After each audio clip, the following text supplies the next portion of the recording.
Coyotes president and CEO Ahron Cohen addressed several rumors surrounding the team and thanked fans for their support in a letter to season ticket holders published by the team on Tuesday.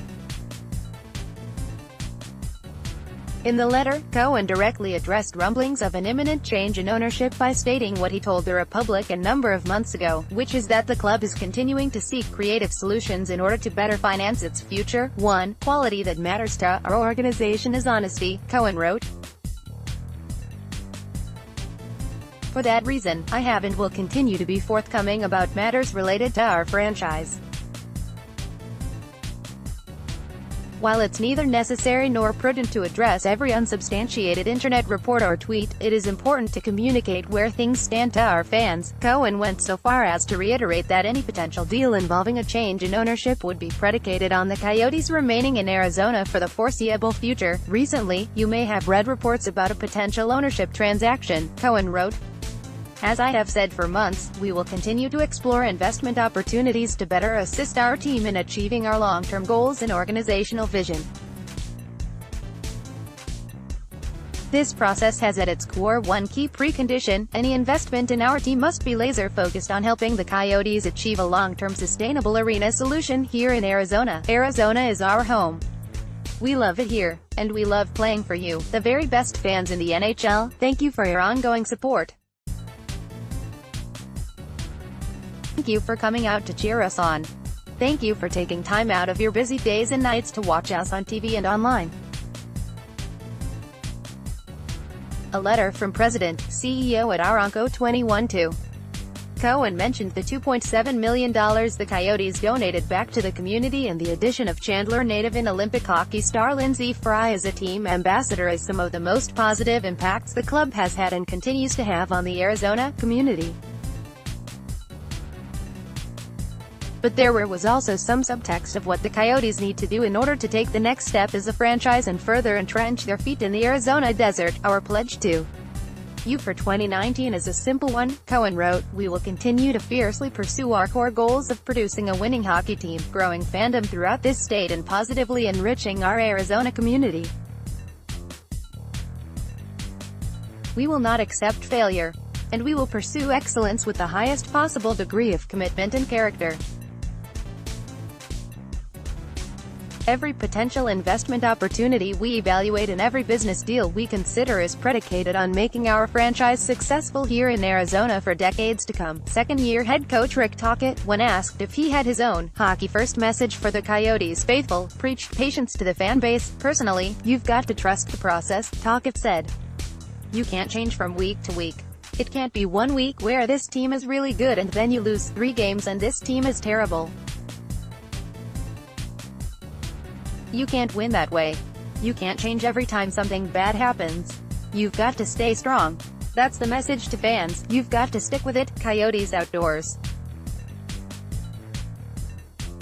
With the 2019 Winter Classic taking place on Tuesday, desert hockey fans are once again left wondering if the NHL's premier outdoor event of the season could one day feature a team like the Coyotes or even the Vegas Golden Knights.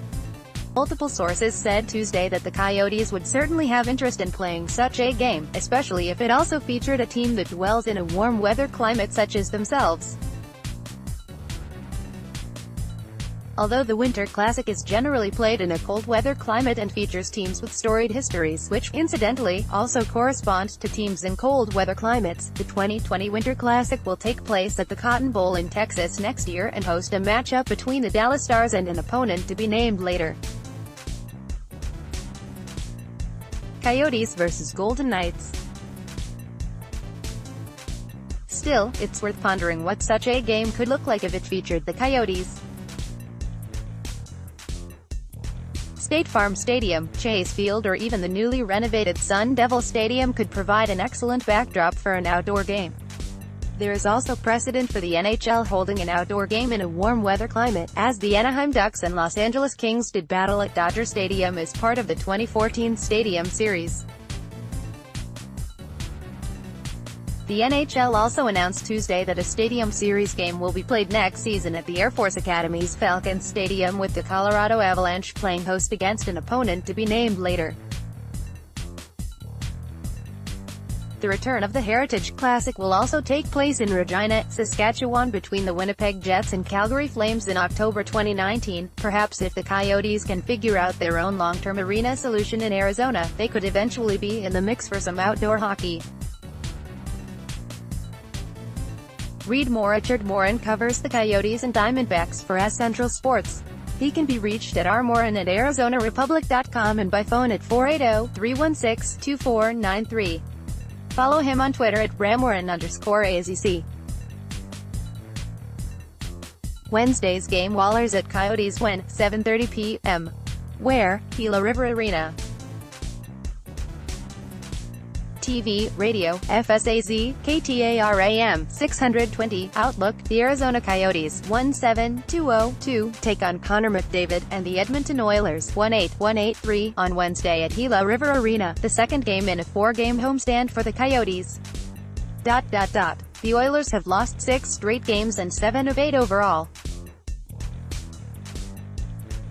This is the first of 4 meetings between the teams this season, with the Coyotes also scheduled to host the Oilers March 16. Edmonton will host our games on Jan. 12 and February 9. McDavid leads the Oilers in scoring with 58 points, 21 goals, 37 assists, in 38 games. Leon Draisaitl, 21 goals, 28 assists, and Ryan Nugent-Hopkins, 14 goals, 22 assists, are the only other players on the Edmonton roster with more than 18 points.